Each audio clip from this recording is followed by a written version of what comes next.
Have you ever felt like you're just spinning your wheels in Logic Pro, and no matter how hard you try or how many YouTube tutorials you watch, you just feel like you're so far from actually creating the music you dream of? I completely get that.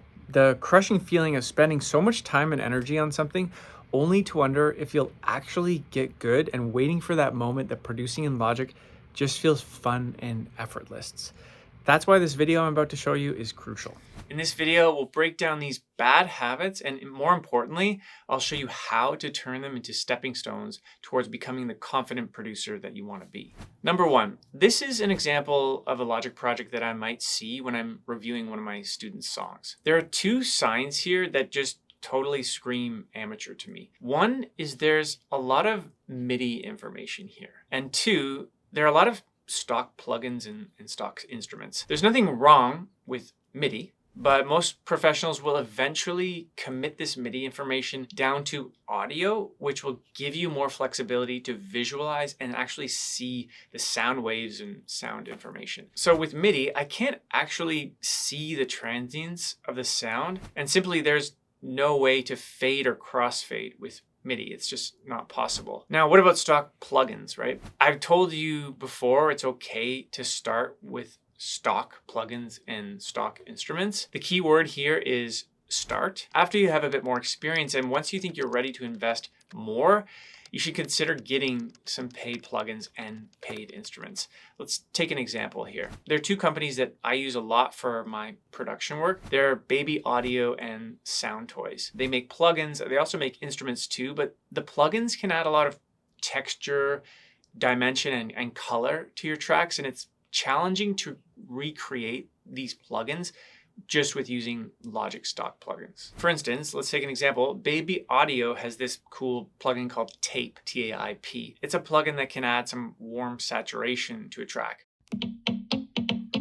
Or like this Soundtoys plugin, Crystallizer, which adds this really interesting pitch, and it splices it up and chops it, adds some delay too, making this really cool production effect.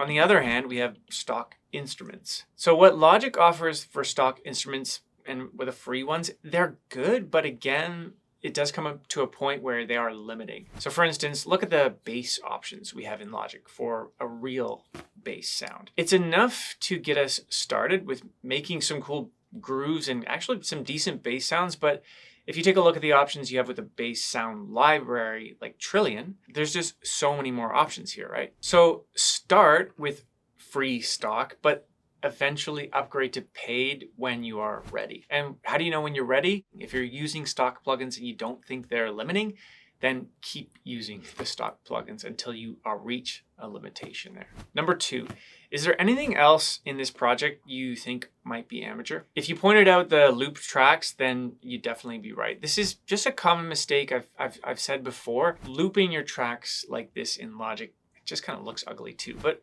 why is it amateur or wrong? Because it doesn't give you the flexibility to edit the MIDI in a loop unless it's part of the original loop. Let's break that down. For instance, I might realize I want to change the velocity or the notes, for example, in this MIDI region here later in the song, but I can't because it's a loop. Instead, I have to go to the original loop and change it and then loop it back. So instead, if I made copies of the regions like this, I could easily just edit that information in the region where I wanted to edit it.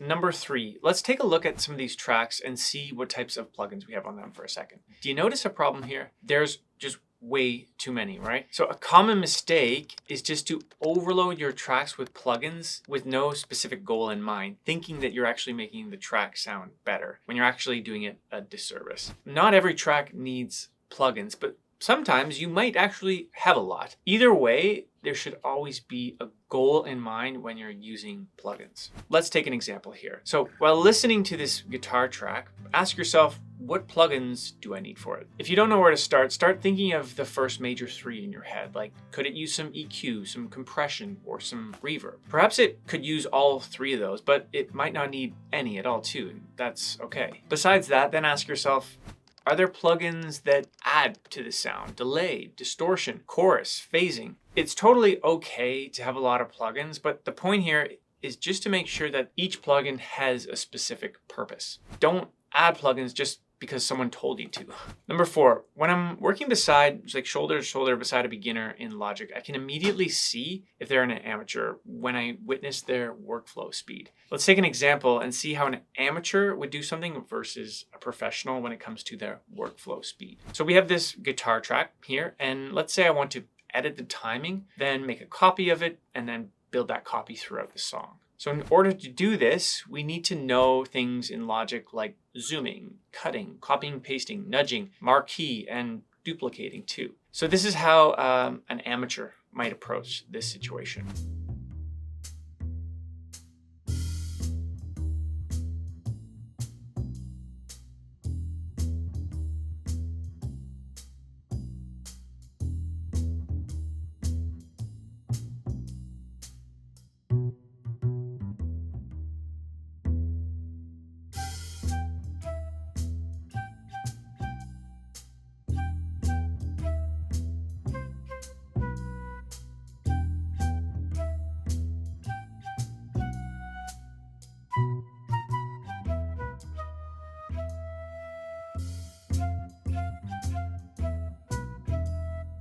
Now, this is how a professional would go about it. Just notice the actual speed and difference of it, but in the B-roll, like you'll notice the confidence of the producer just moving very quickly and not second guessing what the shortcuts are, where an amateur might be like, oh, is that option thing again? And like clicking around, where it's just professionals have those things baked into muscle memory, and it just flows naturally to them.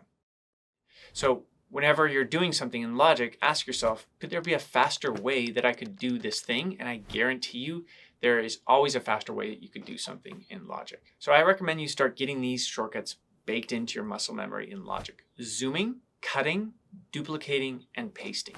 Number 5, this one is one of the biggest errors you can make, and it's super important you get it right because it just lays the entire foundation to your song. So let's take an example here. See if you can hear the difference between these two recordings that I'm about to show you. So this is the first recording.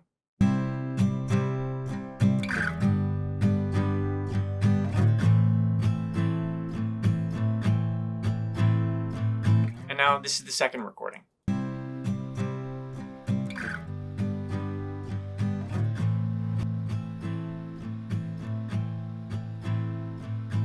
So the first mistake is room noise. Turn off any fans or rumble noise that you might have in your room. Like close your windows, turn off the heaters or AC. The biggest culprit here though is usually your computer fan. So the best bet is just, if you're gonna record something, just turn your computer to sleep for a minute and let the fans stop and then record the thing. So the second is not having enough gain in your recording. And so there's just way too little audio information for us to work with. The actual recording is too quiet. So aim for a peak value when you're recording for about -6 dB. But don't go too high when you're setting the gain in your recording, because then you might clip your recording and you definitely don't want it. The third difference is harder to hear, but it's a mistake a lot of beginners make. They record different takes on different days, and it's noticeable to hear this in the recording. For instance, you do a vocal on Monday, and then you come back and do some takes on Thursday. Your voice is going to be different on both those days. You'll likely set up the mic differently, and especially if you record in different rooms, that's no good too. If you're going to record vocals, make sure you do it on the same day. Number 6, don't listen to me. Now, that doesn't mean like go and unsubscribe and never talk to me again. Please stick around. I hope some of what I say adds value.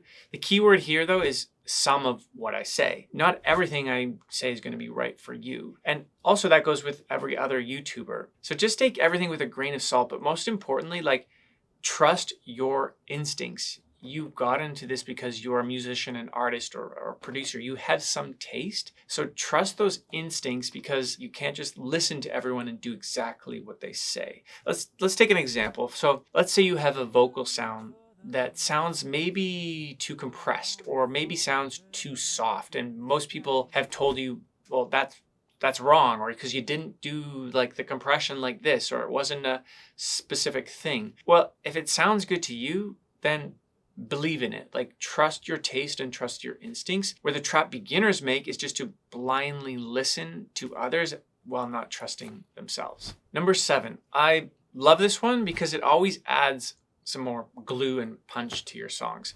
So take a look at the stereo out channel on this production here. Do you notice anything? There's nothing on it, right? So this is an example of what I might see when I'm listening to one of my students' songs and they send me their Logic projects. But if you do what I'm about to tell you, it's just a really easy win to make your song sound tighter and louder. So here are 2 plugins you should try adding to your stereo out channel. Some compression and a limiter. Use a preset for both if you don't know where to start. And besides these 2 plugins, also experiment with the new mastering assistant available in Logic, which does pretty much something similar, adding some compression and limiting, but also gives it a bit of a spatial width dimension too, and some EQ. Number 7.2. This one is I'm only going to give it a value of 0.2 because, well, it's not really about Logic. All of my students, and myself included, have a tendency to listen with our eyes instead of our ears. Like, we're constantly looking at the screen, we're looking at EQs and frequencies and the mixer and the tracks and the colors, and Logic's really pretty, but we're forgetting that music is never looked at, it's always listened to. So try to remind yourself to look up often and listen, actually listen, even close your eyes. Or if you're gonna listen to your song from start to finish, just get up out of your chair and walk around the studio and actually listen to the song you're making, just listening to it instead of sitting so robotically in the chair looking at it, because we often all get caught in that trap. Remember, no one's gonna be listening in solo to your snare drum track, ever. Number 8.2, another common sign you're an amateur is just that you've never released or finished your songs. Remember, it's totally okay to be an amateur for a time period, right? Like, everyone starts somewhere, but if it's been a few years and you still really haven't published anything, then ask yourself, like, why? What's holding you back from releasing your music? Part of getting better is releasing your music so you can actually get feedback on your music too. But not only this, releasing your music allows you to move on. So you're not spending weeks just tweaking a song and just trying to make it better. Release it and move on to the next one. And over time, that compounding effect will just make you a lot better than spending a year tweaking a song. Number 9.2. So in Logic, there are a couple places we can manage volume, right? We have here above the toolbar, this horizontal one, and then we have the stereo out channel. You can also manage your volume, of course, on your audio interface too, right? For the levels in your speakers and your headphones. So the issue is a lot of beginners, if they want to hear the song in Logic louder, they end up turning the volume up here or here. And this is something you definitely shouldn't do. Actually, never even touch these volume faders unless you have a very specific purpose to. Instead, if you want to increase the volume of your song, raise the volume of your song on your audio interface so it actually makes your headphones or speakers louder. On top of this, you should try to find a level in your headphones and speakers that can be your benchmark volume level. For example, if I start producing a song, I usually have the audio interface volume stuck at like level 4. This is my benchmark of volume, and I know relatively how loud things should be at that level. Unfortunately though, even if you correct all these 9.2 signs, you're still going to be stuck with your songs and productions falling flat because you need to level up those two. It's why you should watch this video right here. I'm going to show you my 4 must-know Logic pro tips for songwriters or producers looking to level up their music and finally get it out to the world.